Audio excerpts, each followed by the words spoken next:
கண்ணியத்திற்குரிய எல்லாம் வல்ல அல்லாஹ்வின் நல்லடியார்களே, கடந்த சில தினங்களுக்கு முன்னால் சமூக வலைத்தளங்களில் பரவலாக பிரபலியமாக பேசப்பட்ட ஒரு செய்தி, திருப்பூர் மாவட்டத்தை சார்ந்த பாரதிய ஜனதா கட்சியினுடைய ஒரு மாவட்ட நிர்வாகி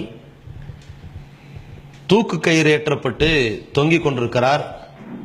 அந்த காட்சியை போட்டுவிட்டு அவருக்கு வாயிலே பல துணிகள் திணிக்கப்பட்டு 2 கைகளும் கட்டி வைக்கப்பட்டு இப்படி தூக்கில் ஏற்றி அவரை படுகொலை செய்திருக்கிறார்கள் என்கிற ஒரு பிரச்சாரம்.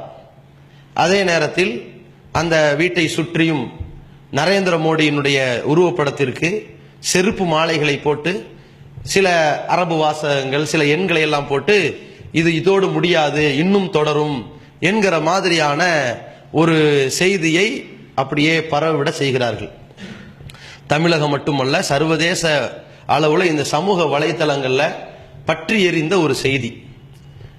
துரிதமாக அந்த கட்சியினுடைய மாவட்ட நிர்வாகிகள், மாநில நிர்வாகிகள், தேசிய நிர்வாகிகள், செயலாளர்கள், அதே போல இஸ்லாத்திற்கு எதிராகவே பல கருத்துக்களை கக்க வேண்டும் என்பதற்காகவே இருக்கிற சில மனநோயாளிகள் எல்லாருமே என்ன செய்கிறார்கள், வரிசையாக இது இஸ்லாமிய பயங்கரவாதிகளுடைய செயல், ISIS ஊடுருவல் இருக்கிறது, இந்துக்களே உஷாராக வாழ்ந்து கொள்ளுங்கள் என்று இந்து முஸ்லிம் சமுதாயத்தினுடைய அந்த இணக்கத்தை குலைக்க வேண்டும் என்பதற்காகவும், முஸ்லிம்கள் என்றால் அவர்கள் பயங்கர கொடூரமானவர்கள் என்பதை போன்ற சித்திரத்தை ஏற்படுத்த வேண்டும் என்பதற்காகவும் ஒரு பெரிய அளவிலே இந்து முஸ்லிம்களுடைய ஒற்றுமை நடந்துவிட்ட ஒரு காட்சியை அவர்கள் பார்ப்பார்களே, ஆனால் அது வெள்ள நிவாரணமா இருந்தாலும் சரி, புயலின் பொழுது ஏற்படுகிற மீட்பு பணிகளா இருந்தாலும் சரி, இந்த மாணவர்கள்லாம் திடீர்னு ஒன்றுபட்டார்கள், மதத்தை தாண்டி, மொழியை தாண்டி, இனத்தை தாண்டி பல கோரிக்கைகளுக்கும் நியாயங்களுக்கும் ஒன்றுபட்டார்கள், இப்படின்னா வருது இல்ல.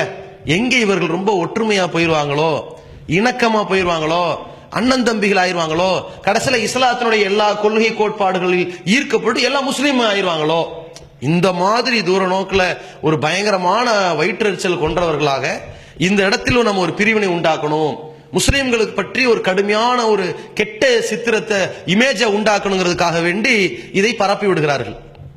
ஒரு நாள் 2 நாள் கழியுது, துரிதமாக திருப்பூர் மாவட்ட அந்த காவல்துறை அதிகாரிகள், உளவுத்துறை அதிகாரிகள் உள்ள ஊடுருவி எல்லா விஷயத்தையும் துப்பு தொடங்கி பார்க்கிறார்கள்.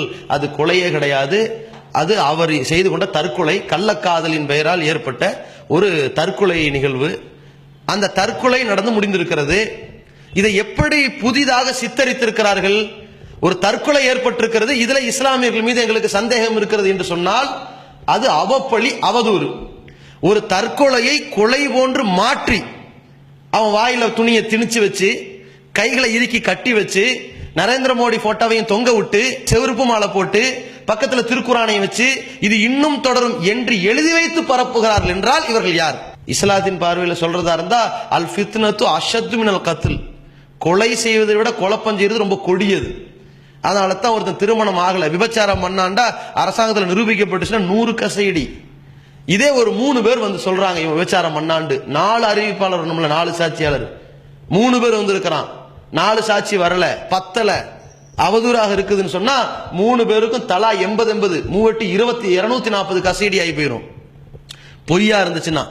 இங்க என்ன, இது அவப்பழி மட்டுமல்ல, திட்டமிட்ட ஒரு சூழ்ச்சியும் சதியும் கலந்திருக்கிறது. இப்ப என்ன செய்யணும், அரசாங்கம் என்ன செய்யணும்? இப்ப மாணவர்களின் போராட்டம் சென்னையிலையும், திருச்சியிலையும், கோவையிலையும் பல மாவட்ட தலைநகரங்களில் நடந்துச்சே. ஒவ்வொரு இடங்களையும் காவல்துறை பல அத்துமீறிய அராஜகத்தில் ஈடுபட்டிருந்தாலும் திருச்சியில் என்ன செய்தார்கள், அதுல ஒரு முக்கியமான காவல்துறை அதிகாரி மயில் வாகனங்கிறவர் கொஞ்சம் பேச்சுவார்த்தை நடத்தி ரொம்ப டெக்னிக்கலா நல்ல முறையில் பேசி சமரசம் பண்ணி எந்த அசம்பாவிதம் வராத மாதிரி பிரச்சனையை தீர்த்து வைத்திருக்கிறார். அங்க என்ன லட்சக்கணக்கான மாணவர்களா இருந்தாங்க, 50-100 பேர் 200 பேர் அந்த இடத்துல கூடியிருந்தவர்களை பேசி சமரசம் செய்து கொண்டார் என்பதற்காக முதல்வர் வரைக்கும் அழைத்து அவருக்கு பாராட்டினாங்களே. இப்ப என்ன செய்யணும், ஒரு தமிழகத்தில் ஒரு விஸ்வரூபம் வெடிக்காத அளவிற்கு, ஒரு இந்து முஸ்லிம்களுக்கு மத்தியிலே ஒரு இனப்படுகொலை கலவரத்தை வெடிக்க விடாத அளவிற்கு ஒரு மிகப்பெரிய சதி செயலை முறியடித்திருக்கின்ற காவல்துறைக்கு பாராட்டு தெரிவித்தார்களா? அரசாங்கம் செய்யணுமா இல்லையா? அதே போல இந்த செயலில் ஈடுபட்டவர்கள் யார்? இந்த பாரதிய ஜனதா, இந்த RSS, இந்த ABVP இவர்களெல்லாம் யாரு? இந்த RSS என்பது இந்திய நாட்டிலே 2 முறைக்கு மேலே தடை செய்யப்பட்ட ஒரு இயக்கம்.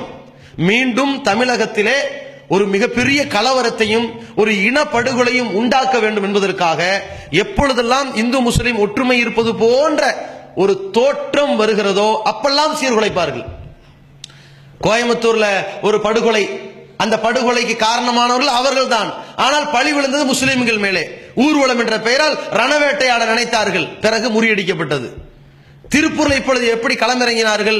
இதே மாதிரியான ஒரு விசித்திர திட்டத்தை உண்டாக்கி தமிழ்நாடு முழுக்க பிரச்சனையை உண்டாக்கி, பார்த்தீர்களா இந்துக்களுக்கு பாதுகாப்பு இல்லைன்னு சொல்லி ஆட்சியில் அரசியலில் ஈடுபட வேண்டும் என்கிற ஒரு பயங்கர தூர நோக்கத்தோடு இறங்கியவர்களின் சதி இங்கே முறியடிக்கப்படுகிறது என்றால், ஒரு பக்கத்தில் புரிந்து கொள்ள வேண்டும், ஓ மக்கரு அவர்களும் சூழ்ச்சி செய்வார்கள், ஓ மக்கரல்லா அல்லாஹுவும் சூழ்ச்சியை முறியடிப்பான், வல்லாஹு கைருல் மாக்கிரின் சூழ்ச்சியை முறியடிக்கக்கூடியவனாக இருப்பதில் அல்லாஹ் மிகப்பெரிய கெட்டிக்காரன், சிறந்தவனாக இருப்பான்.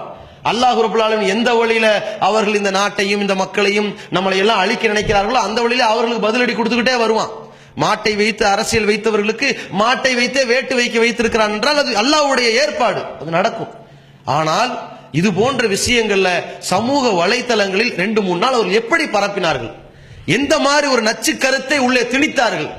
இப்பொழுது நம்முடைய கடமை என்ன? எல்லோரும் ஒரு ஊடகவியலாளராக இருக்கின்றோம். எதுல? நமக்கு டிவி கிடையாது, பத்திரிகை கிடையாது, என்ன இருக்கிறது? நம்ம இடத்தில் இருக்கக்கூடிய சமூக வலைதளத்தில் ஏதோ ஒரு உறுப்பினர் நம்ம இருந்திருப்போம்ல. இப்ப நம்முடைய வேலை என்ன? எந்த அவப்பழியை பரப்பினார்களோ, திட்டமிட்டு கலவரங்களையும் இனப்படுகொலைகளையும் உள்ளே உசுப்பேத்தி விட வேண்டும் என்று பாடுபட்டு கொண்டிருக்கிறார்களோ இவர்களின் முகத்திரையை தோலுரித்து காட்ட வேண்டும், எல்லா இடத்திலையும் அம்பலப்படுத்தணும். கடைசியில் என்ன ஆகும்? முஸ்லிம்கள் மட்டுமல்ல, இந்துக்கள் ஒரு மனநிலைக்கு வருவார்கள். நம்மெல்லாம் இந்துக்கள், இவர்கள் பயங்கரவாதிகள். இந்துக்களில் உள்ள பயங்கரவாதிகள் இந்த RSS பிஜேபி. எந்த கட்டத்திலையும் நான் வாழ்ந்தா இந்துவா இல்லாட்டியும் பரவாயில்ல, நான் ஒரு இஸ்லாமியனா இல்லாட்டியும் பரவாயில்ல, RSS காரன் நான் வாழ்ந்துடக்கூடாது, பிஜேபியா நான் இருந்துடக்கூடாது. ஏன்? ஒரு மக்களால் போற்றப்படுகிற ஒரு நபரை படுகொலை செய்வதற்கு முஸ்லிம் பேர். காந்தியை சுடும்போது கோட்சேவை அனுப்பி முகமது இஸ்மாயில் பச்சை குத்திட்டான். அன்னைக்கு இப்ப இருந்த டெக்னாலஜி கூட அப்ப இல்ல, இருந்தா வேற மாதிரி கூட பயன்படுத்திருப்பாங்க.